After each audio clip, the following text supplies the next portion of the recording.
Assalamualaikum dan salam sejahtera dan satu Malaysia.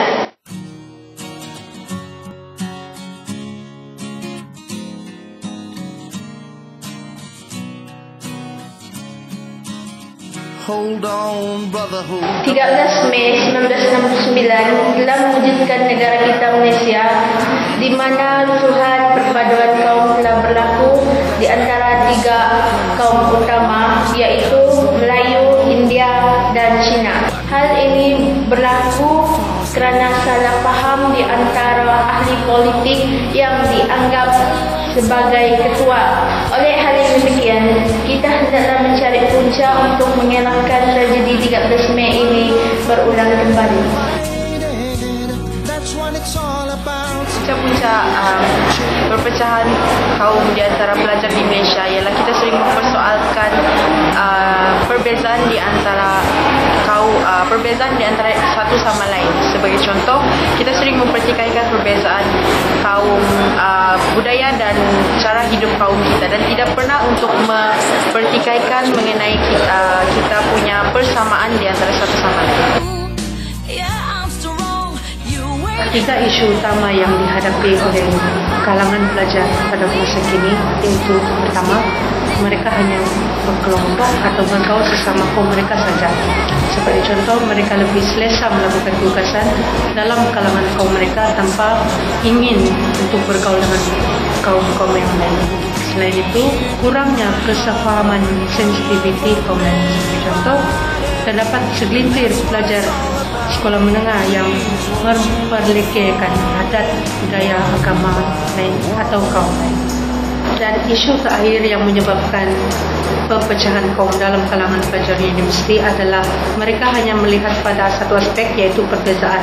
Mereka tidak melihat pada persamaan, dan ini boleh menyebabkan mereka menjauh dan menyebabkan perpecahan kaum dalam kalangan pelajar di universiti. Sistem pendidikan adalah satu langkah untuk kekalkan perpaduan dalam kalangan kaum. Selain itu, pelajar perlu terapkan sikap berbangga sebagai warga negara Malaysia di dalam jiwa. Ini boleh dibuat melalui program-program patriotik dan sambutan bulan kemerdekaan di kolej dan juga universiti. Dalam kalangan pelajar, memupuk semangat persatuan dan semangat toleransi antara kaum sangat penting. Ini kerana ia dapat bantu menimbulkan perpaduan kaum dan interaksi dapat terjadi sesama pelajar. Subjek yang diajarkan di kelas juga harus mempunyai seperti pendidikan yang harmonis. Nilai-nilai rohani dan budaya juga perlu diutamakan dalam setiap subjek. Semangat perpaduan perlu melalui kurikulum untuk membentuk dan menguatkan pribadi dan moral para pelajar. Perpaduan juga boleh diterapkan melalui aktiviti kokurikulum. Aktiviti kokurikulum yang dibuat contohnya seperti sukan, kelab, persatuan dan ceramah harus dipertingkatkan. Selain itu, para pelajar harus ikut serta dalam aktiviti berbagai kaum seperti keluarga angkat, persatuan dan badan beruniform. Jadi, ini sangat jelas bahawa usaha yang diambil bagi mengekalkan perpaduan perlu disahut oleh setiap lapisan masyarakat, termasuk pelajar. Perpaduan kaum di dalam kalangan pelajar adalah sangat penting. Ia dapat menghilangkan semangat asabiah. Semangat asabiah ialah semangat kekitaan yang hanya mementingkan diri sendiri. Apabila ada semangat asabiah dalam kalangan pelajar, ia akan menimbulkan permusuhan di dalam perkauman. Kita boleh mengambil contoh daripada Amerika Serikat yang mewujudkan jurang perbezaan di antara golongan berkulit putih dengan golongan berkulit hitam. Akibatnya, wujudlah berbagai masalah sosial yang melibatkan perkauman berdasarkan warna kulit. Sebagai iktibar, masyarakat Malaysia wajar mengekalkan perpaduan demi mengelakkan semangat asabiah di atas muka bumi Malaysia.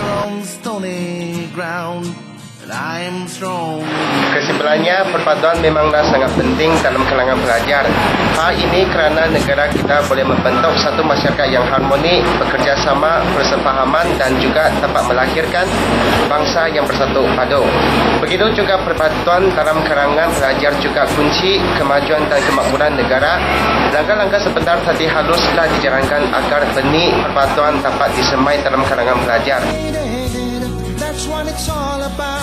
Harapan saya agar perpaduan di kalangan pelajar akan bertambah erat lagi.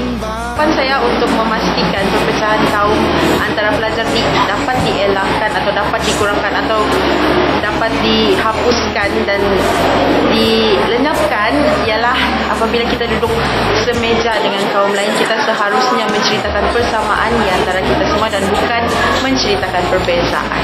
Dan kita seharusnya lebih banyak bergaul atau membuat kerja dengan bangsa atau dengan agama lain tanpa mengira apa-apa perbezaan di antara kita. Harapan saya pelajar boleh menggunakan ilmu yang mereka ada untuk menguatkan lagi perpaduan kaum dalam kalangan pelajar. Harapan saya semoga akan lebih banyak program yang berunsurkan perpaduan dapat dijalankan di setiap college dan universiti di Malaysia.